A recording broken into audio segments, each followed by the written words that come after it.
Alors, Victor ou les enfants au pouvoir est une œuvre qui m'a suivi toute ma vie théâtrale. Pour des raisons que je n'explique pas là, je l'ai monté plusieurs fois, je l'ai visité plusieurs fois, j'ai monté beaucoup de textes surréalistes et j'ai fréquenté, on peut dire, l'œuvre entière de Roger Vitrac, pas exclusivement Victor et les enfants au pouvoir. Et Roger Vitrac était ami d'Antonin Artaud et avec lui il a créé le théâtre de l'Incendie. Théâtre Alfred Jarry, qui s'appelait aussi Théâtre de l'Incendie. Et Antonin Artaud fut le premier metteur en scène de Victor ou les enfants au pouvoir. C'est une œuvre totalement exceptionnelle dans la production littéraire française. Elle est en effet de rupture, comme les surréalistes l'ont représenté, et terriblement amorale. Je le montre exprès d'ailleurs, parce que l'échange va me faire suspecter d'un catholicisme réactionnaire, et puis Victor et les enfants au pouvoir me faire soupçonner d'un irrédentisme définitif. J'aime bien que ma vérité soit entre les deux. Donc, qu'est-ce que ça raconte? Ça raconte l'histoire d'un gamin qui a 9 ans, dont c'est l'anniversaire, et qui fait 1,90 m, ce qui était le cas de Roger Vitrac.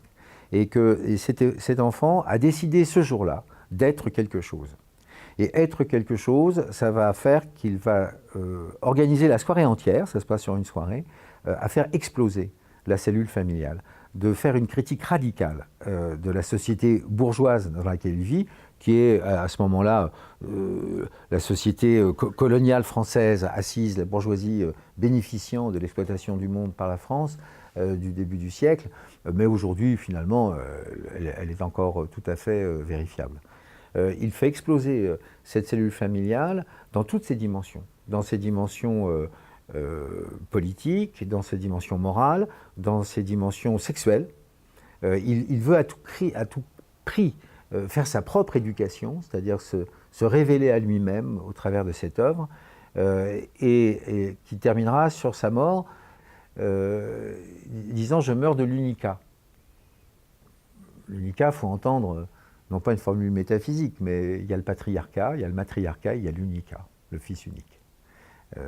Voilà, donc il est de ce point de vue-là à un endroit d'une sorte de martyre qu'il s'inflige et qui fait exploser une cellule familiale avec des figures absolument incroyables, drôles. C'est une pièce extrêmement drôle, acide, et notamment un personnage très connu qui s'appelle Ida Mortemart, vous vérifierez l'influence surréaliste dans le nom, qui est une femme qui vient dans sa famille le soir de l'anniversaire, un escroc en fait, c'est un pique-assiette qui essaie d'entrer et qui pète.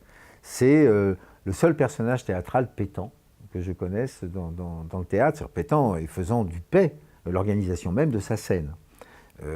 Ça a été l'objet d'une longue lettre écrite par Antonin Artaud à l'actrice qui devait le jouer et qui était horrifiée par l'idée d'avoir joué un personnage qui pète et qui lui expliquait la dimension métaphysique de ce paix.